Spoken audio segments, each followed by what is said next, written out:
Hello everyone, I am Ifra. Hope you are doing well. So today's our topic is types of conjunctions का second type पढ़ेंगे. सबसे पहले heading डालते हैं यहाँ पर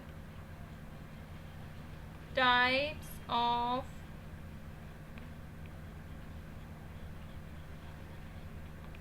conjunctions.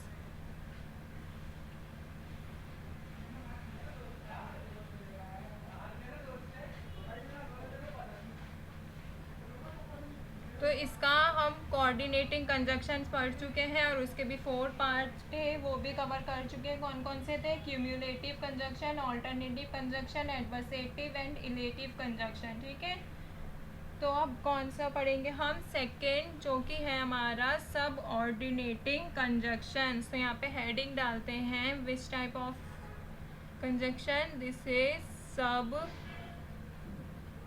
ऑर्डिनेटिंग कंजक्शंस.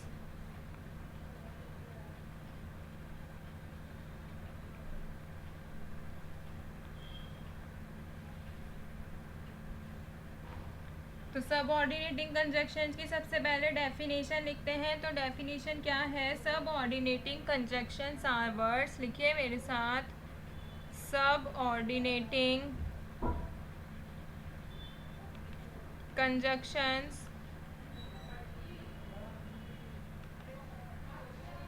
आर वर्ड्स जो कि यूज़ की जाती है कंबाइन करने के लिए. किसको? Independent clause,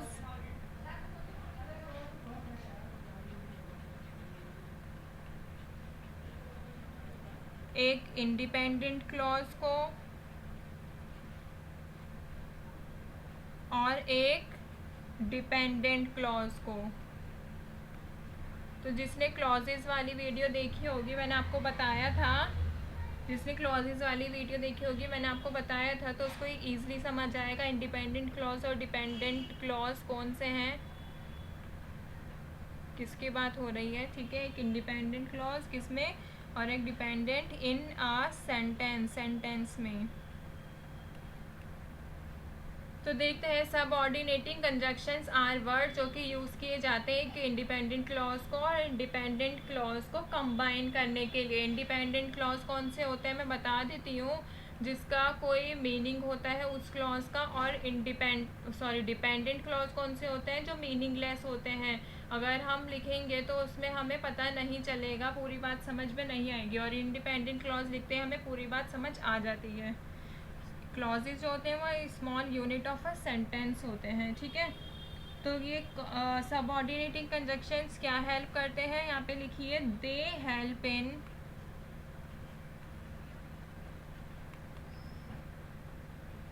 forming complex sentences. Okay, ये क्या बनाने में हेल्प करते हैं? कॉम्प्लेक्स मतलब मुश्किल थोड़े सेंटेंसेस. कॉम्प्लेक्स सेंटेंसेस को बनाने में ये हेल्प करते हैं. ओके, तो सबऑर्डिनेटिंग कंजक्शंस क्या हैं आपको समझ आ चुके होंगे. अब देखते हैं कौन कौन से इसके एग्जांपल्स हैं. तो यहाँ पे हेडिंग डालिए एग्जांपल्स ऑफ सबऑर्डिनेटिंग कंजक्शंस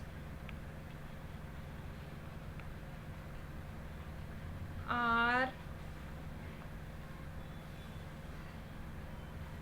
तो कौन कौन से एग्जाम्पल हैं देखें अगर हम. तो as long as, because,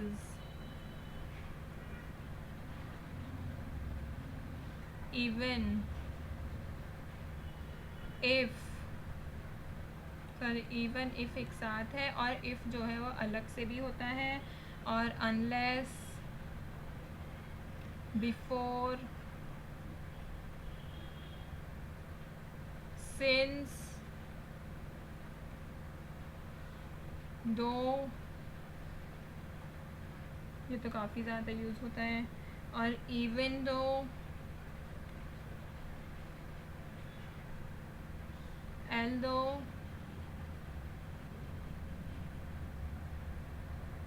while. तो ये सब कुछ थे जो थे, ये कहाँ यूज़ होते हैं? ये होते हैं हमारे सबऑर्डिनेटिंग कंजक्शंस में, ठीक है। तो ये इनको क्या बोला जाता है? Subordinating conjunctions. अब इसके कुछ एग्जाम्पल देखें अगर हम,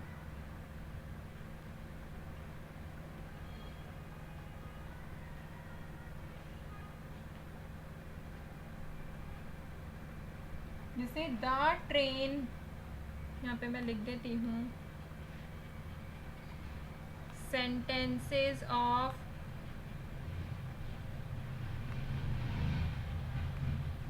subordinating conjunctions are, तो हम सेंटेंस नंबर 1 लेते हैं। तो द ट्रेन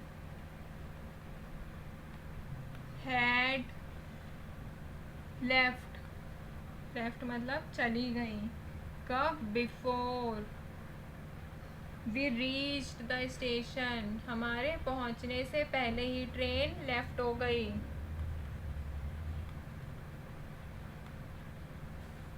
दूसरा अगर सेंटेंस देखें तो क्या होगा? आई वर्क हार्ड,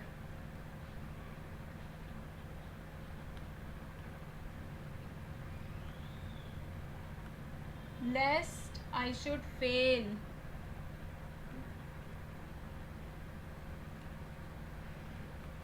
थर्ड अगर एग्जाम्पल देखें तो इफ यू रन फास्ट, अगर तुम तेज भागते हो तो यू विल विन, तो तुम जीत जाओगे, मतलब कोई रेस की बात हो रही है इसमें। तो तीनों सेंटेंस देखिए, आपको इसमें सबऑर्डिनेटिंग कंजक्शंस कहाँ कहाँ यूज़ हो रहे हैं आपको पता चल रहा होगा।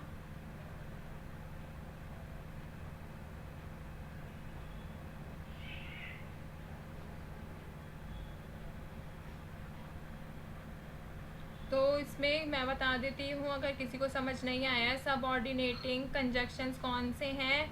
Before, the train had left, हम ट्रेन चली गई हमारे पहुँचने से पहले ही, ठीक है। I work hard lest I should fail, lest मतलब जिसको नहीं पता उसको बता देती हूँ, इसका मतलब होता है ताकि। आई वर्क हार्ड, मैं कड़ी मेहनत करता हूँ ताकि मैं असफल ना हो जाऊँ, ओके, ताकि मैं फेल ना हो जाऊँ।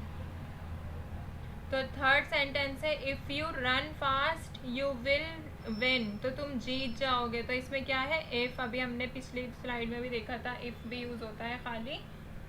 तो आई होप आपको सबऑर्डिनेटिंग कंजक्शन समझ आ चुके होंगे। अब देखते हैं नेक्स्ट, उसमें नेक्स्ट पेज पर कि ये किस किस चीज़ को शो करते हैं।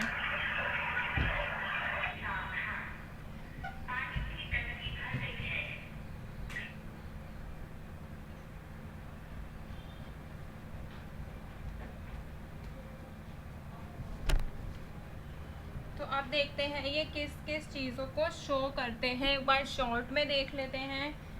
यहाँ पे मैं लिखती हूँ सब ऑर्डिनेटिंग कंजक्शंस, सब ऑर्डिनेटिंग कंजक्शंस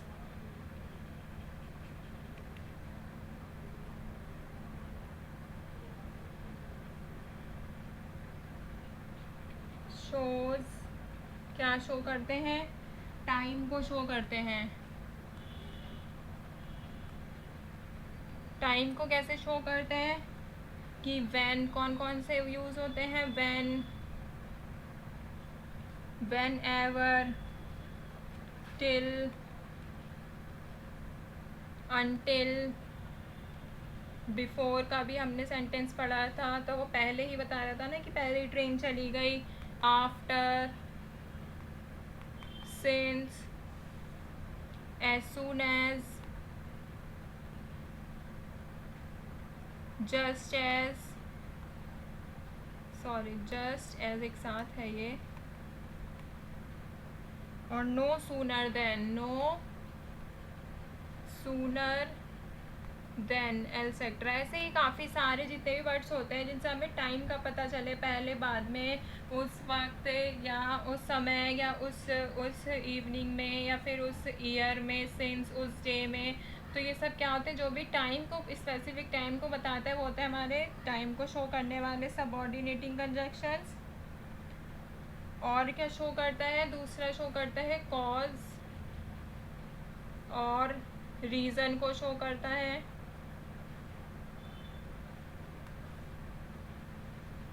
तो इसको कौन कौन से वर्ड्स हो जाएंगे, जैसे बिकॉज, सिंस, एज, दैट। आप बोलेंगे सिंस इसमें भी है और सिंस इसमें भी है, तो सिंस इसमें हो जाएगा कि 1942 ईयर वाला, और इसमें सिंस कौन सा हो जाएगा कि मैंने उसको नहीं देखा है, since he cheated me. I never see him since he cheated मी, जब से उसने मुझे चीट किया है। इसमें क्या पता चल रहा है, रीज़न कि उसने मुझे चीट किया है। ठीक है। और थर्ड अगर हम देखें, पर्पस को शो करता है ये।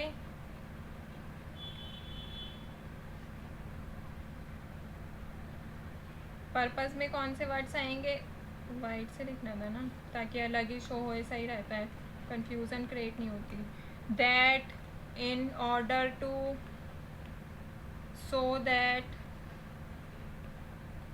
तो जैसा अगर मैं इसका सेंटेंस लूँ तो he work hard so that he may pass, वो कड़ी मेहनत कर रहा है तो सो दैट इसलिए ही मे पास, वो पास हो सकता है। ठीक है।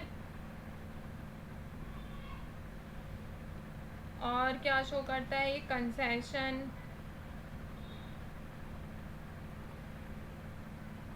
और कॉन्ट्रास्ट।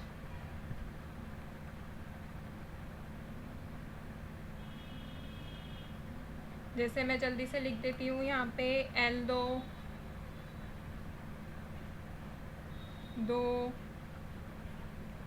हाउएवर, ये सब चीज़ें। ठीक है।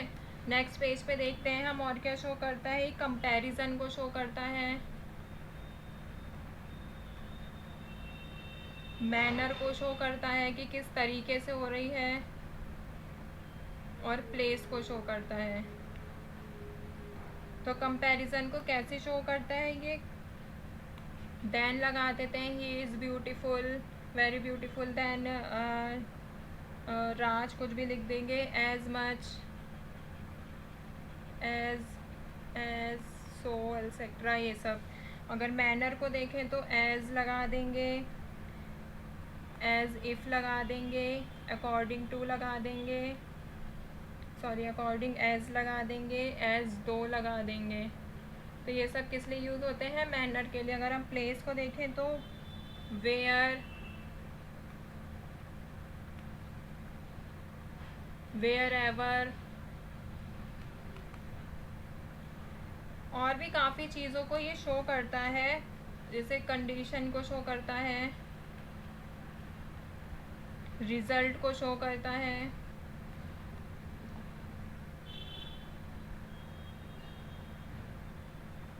कॉन्सिक्वेंसेस को शो करता है।